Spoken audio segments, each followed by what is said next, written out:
And welcome to Vacation Bible School.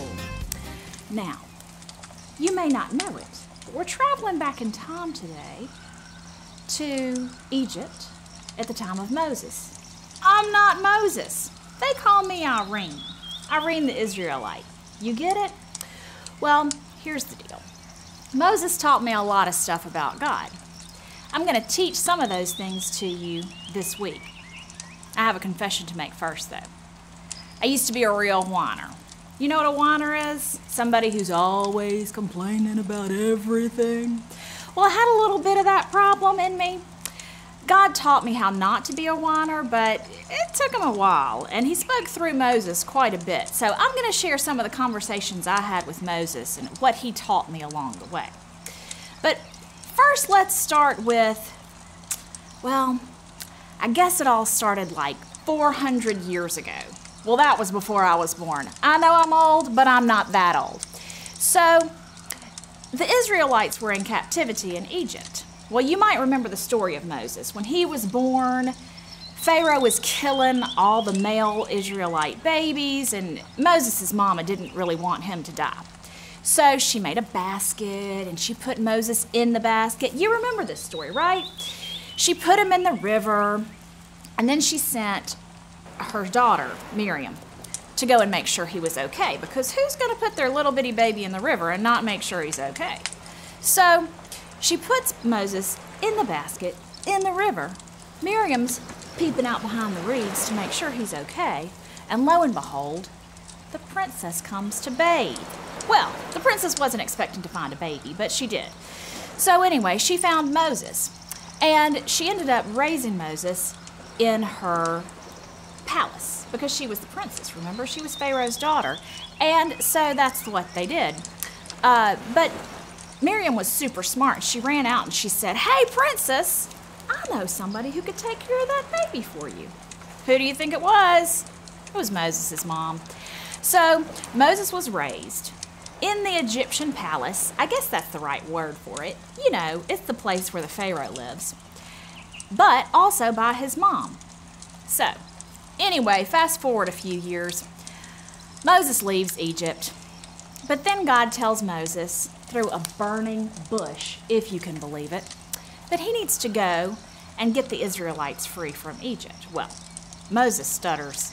He's not a very good public speaker, and he's like, "No, God, you should send Aaron instead." God says, "No, I want you."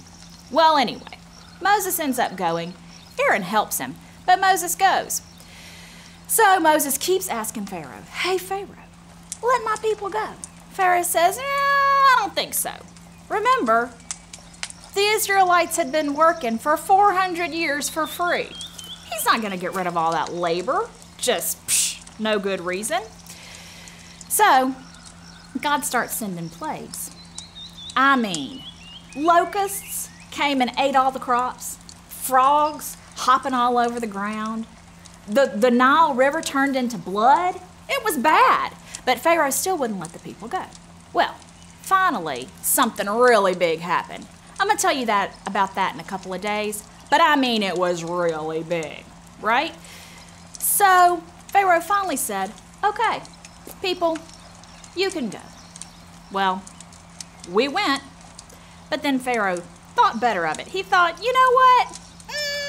I think that I need to have my people back. Well, we'd already left, right?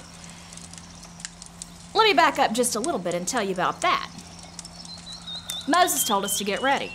He said, "Be ready to run, because Pharaoh's going to let you go." Well, we thought Pharaoh was going to let us go a while back, but I packed up just a few things to be safe. I'm going to show them to you. I brought a candle because, you know, it gets dark at night. You want to be able to see. I brought a pitcher. It's kind of little, but we live in the desert, so I can't expect a whole lot of water. And, well, this must be somebody else's, because certainly I wasn't scared enough to need Bun Bun. Somebody must have just snuck that into my basket. But anyway, we had all these things, just a few, you know, on our backs, in a basket. And we were trying to get away from Pharaoh's army. They were coming fast. I mean, you got to keep in mind, we'd been enslaved for years. We didn't have a lot of, stuff. We didn't have a lot of, we didn't have a car or anything like that. So we were on foot, and there were mountains all around us, and Pharaoh's army was coming behind us, and we said, Moses, what now? Well, Moses raised his staff in front of the sea. Now, I don't know if I remember to tell you that part, but there's a sea in front of us. We have no place to go. Moses raises his staff, and the sea parts. Well, we'd never seen anything quite like that. I don't think that any of you have probably seen anything quite like that ever. Moses parts the Red Sea. Now, he didn't do it on his own. God did it through him. But I mean to tell you, we could walk across like it was just regular dry land. So that's just what we did. We walked through the sea on dry land, which is crazy. And then, when Pharaoh's people started to follow us,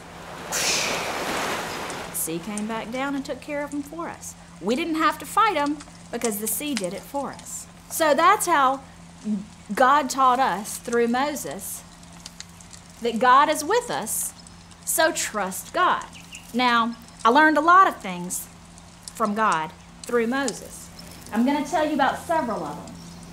So I'm just going to write this down. I've got one of these newfangled markers.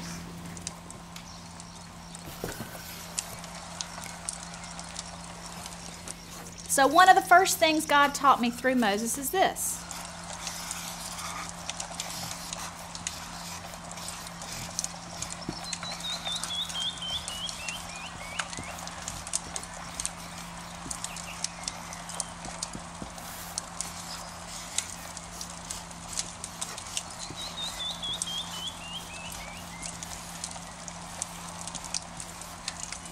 He taught me this. God is with us, so trust God. I'm going to do a little illustration because we're going to have lots of stories this week, and I want to help you remember them. That's supposed to look like a wave. Here's the path that we followed through the Red Sea. It's not really red. And there's another wave. So that's how God taught us that He's always with us and to trust Him. That was one of the first things I had to learn, to stop whining so much and start obeying God. That's it for today. I hope that you'll join us tomorrow as I tell you some more lessons that God taught me through Moses. But first, let's pray together. Please bow your heads. Dear Lord, thank you for the children who've joined us today. I pray that you would be with them and be with their families.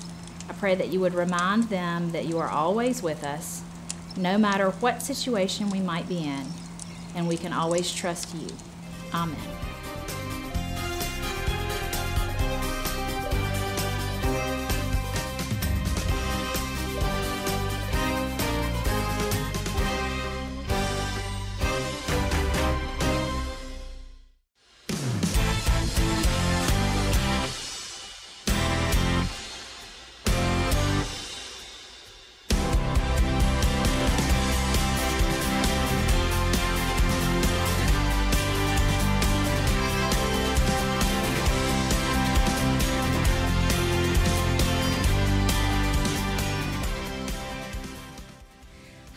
School, it's day one. The story today is the Israelites crossing the Red Sea.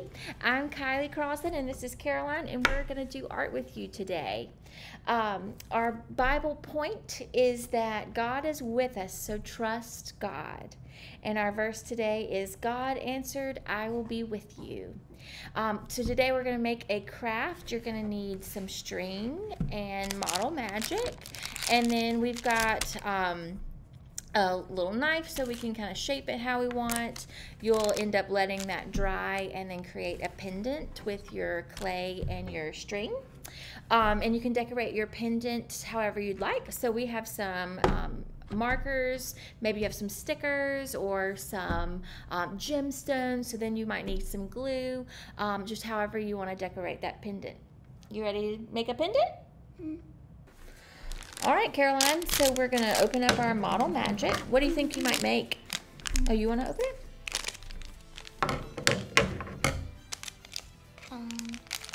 A giraffe. Do you think they had giraffes then?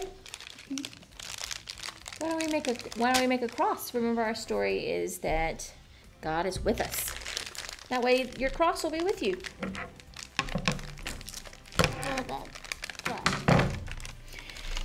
So model magic, it just needs to, it's air dry clay. So you can make your pendant in whatever shape. Maybe you have a cookie cutter that you want to cut with if you're not feeling confident about a free form shape. But you just kind of flatten out your clay and then cut whatever shape, and then you'll just and then you'll make your shape. Be sure and cut some kind of hole in there so you can put your string when it dries.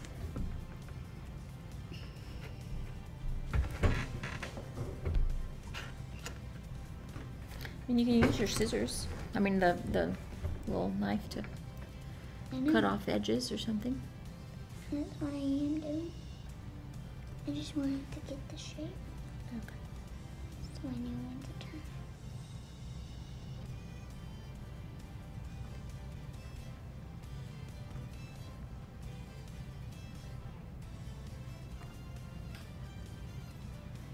It's looking like a nice looking cross there, Caroline. Sure.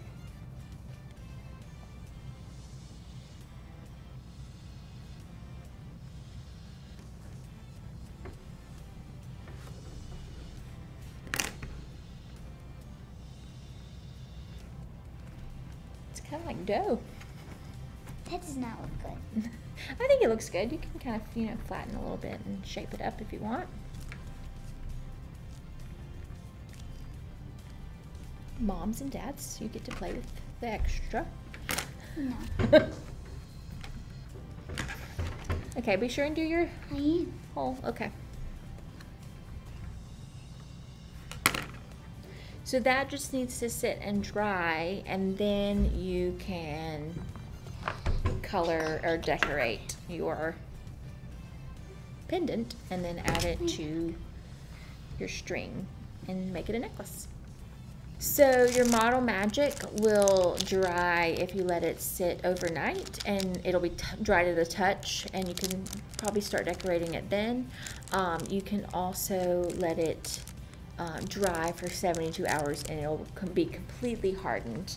So I probably wouldn't want to hang your necklace until it's the 72 hours after.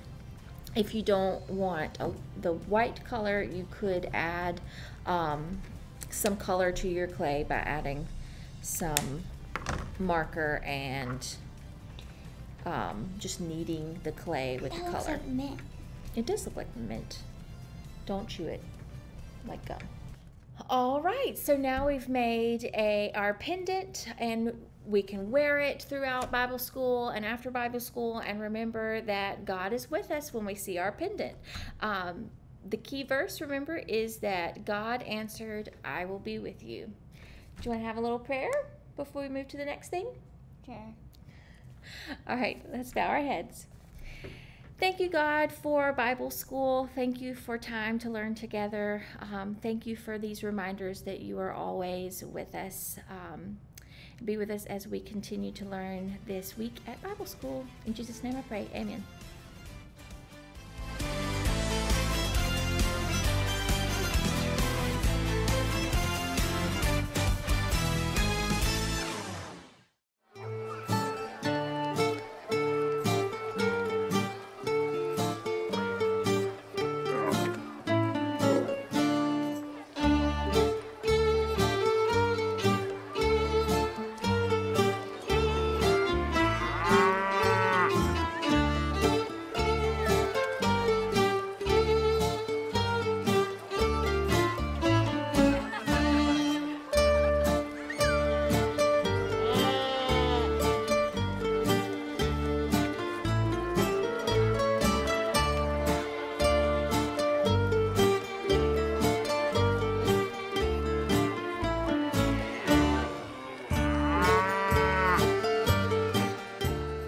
Good morning, everybody. Thanks for joining me today. My name is Emily Waters, if I haven't met some of you.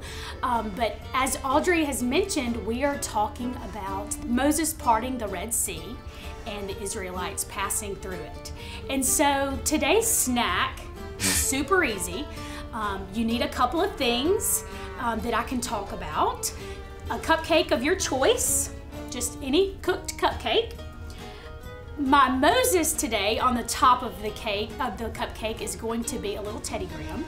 His staff is going to be a pretzel stick, and then we're going to use some blue icing to make the Red Sea. So all you do is you're going to top the cupcake with some of your icing. And I don't know if you can see this, but when you're making your blue icing, I used white icing and just put a couple of drops of blue food coloring in. And instead of mixing it completely, I stopped right before it was completely mixed. And so I have a few little white waves in it. So then what you're gonna do is just make your ocean, and then I'm gonna leave a space right in the center, and then I'm gonna go on this side. Just like that. So there are our ocean waves. And then we need Moses up here leading the Israelites with his staff. And when I envision this, I have always envisioned two big walls of water on either side. And I envision, I don't know about you guys, but I envision seeing fish and all type of sea life on either side as they run through the path, through the Red Sea. So I don't have any sprinkles that are actual fish shaped, but I just have some plain little multicolored sprinkles to put on either side that can be your sea life on either side. And there you go. Can you imagine what it was like running through the Red Sea? And one thing to remember is when we are backed up against a wall or against a sea, we got to remember that God is with us all the time. Even when we feel overwhelmed and we feel like there's no way out, God will provide a way out. Thanks for joining me.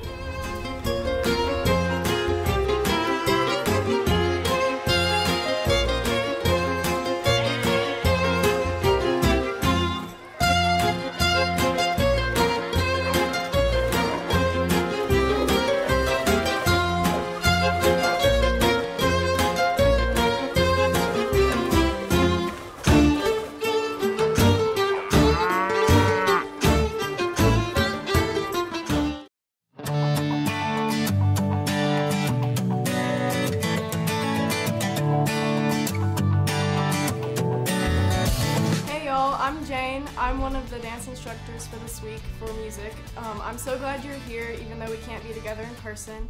I can't wait to go through this week with you and your journey through God through VBS. So today we're going to learn one of the songs for this week, which is called There's Power in the Blood, and it goes like this.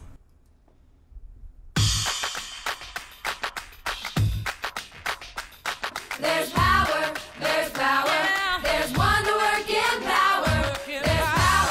There's power, there's wonder working power. There is power, power, power, power, wonder working power in the blood of the Lamb. There is power, power, power, power, wonder working power in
try it with our friends. Whoa, I can't believe you're here. I'm so excited. This is going to be great.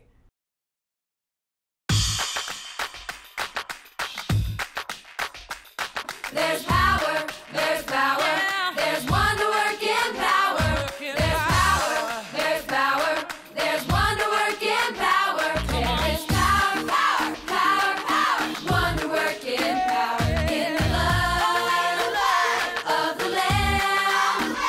There is power, power, power, power, wonder working power in the precious blood of the Lamb.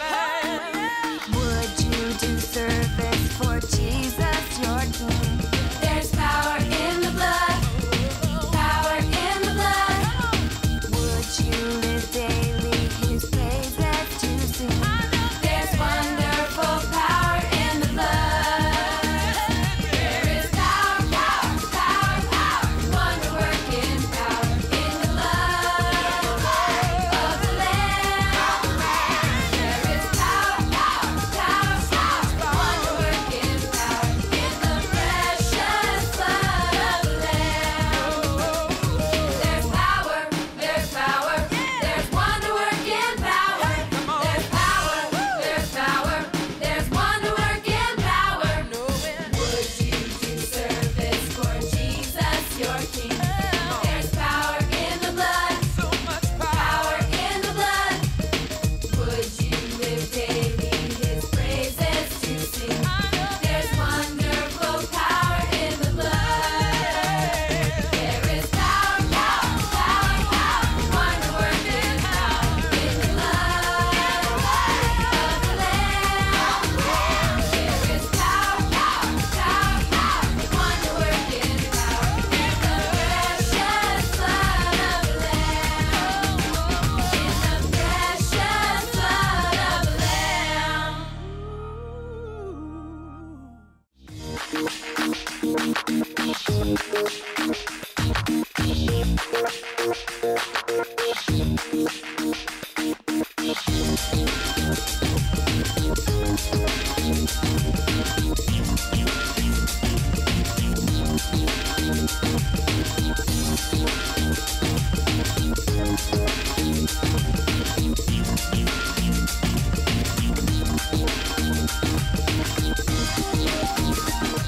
Hey everybody, my name is Will, and we're going to be playing a game today. And that game is going to involve a sponge and a bucket that is half full of water. Make sure you play this game outside because you don't want to get your tent wet. In Egypt, the pharaohs would hold these big feasts, and at these feasts, what the men and women would do is they would take big balls of fat and they would scent them, and they would put these pieces of fat on their heads. And so during the entire feast, the heat would melt that fat so it would go all over their bodies and they would smell like whatever scent they put on that. So today we're going to be playing a game that's going to be similar to that. What we're going to do is we're going to take our sponge, we're going to put it in the bucket of water, squeeze it so it gets nice and full.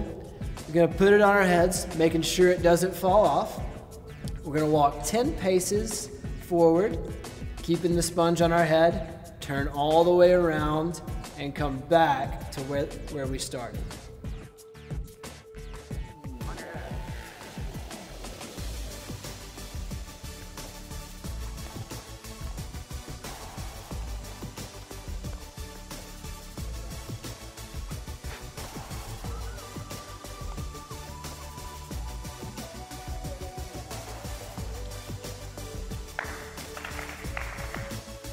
Right, the second game we're going to play today is called Croc Tag. And this is just a fun game that you get to play without any equipment. All you need is somebody to play with, and you can have one or two people to play this game with. So I'm going to play this game with my friend here, Emily. And all you need to do is you take your hands, and one person has their palms facing up, and the other person has their palms facing down. So because Emily's going to have her palms facing down, and I'll have mine facing up. And what I'm trying to do is I'm trying to take my hand, reach it all the way across, and put it on top of her hand. So this is croc tag.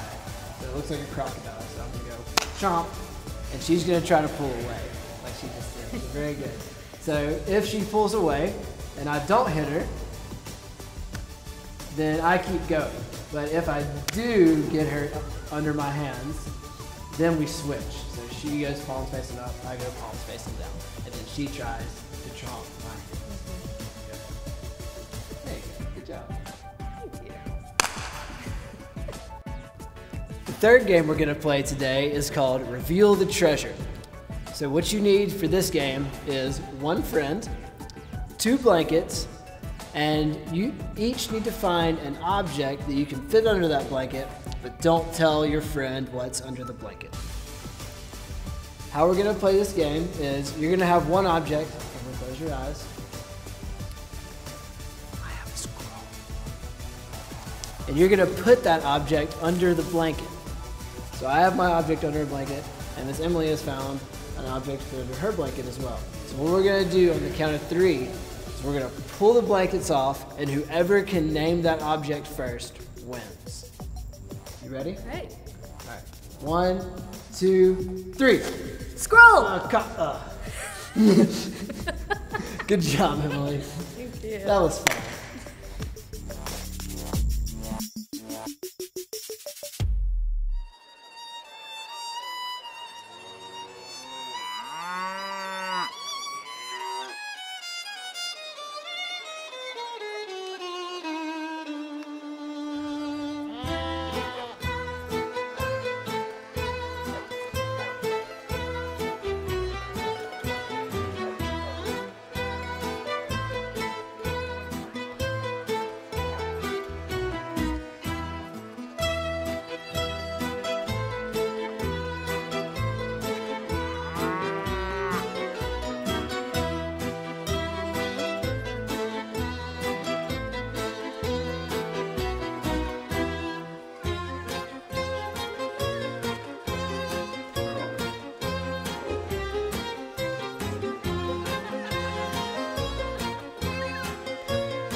Did you guys have fun with our first day of Virtual VBS?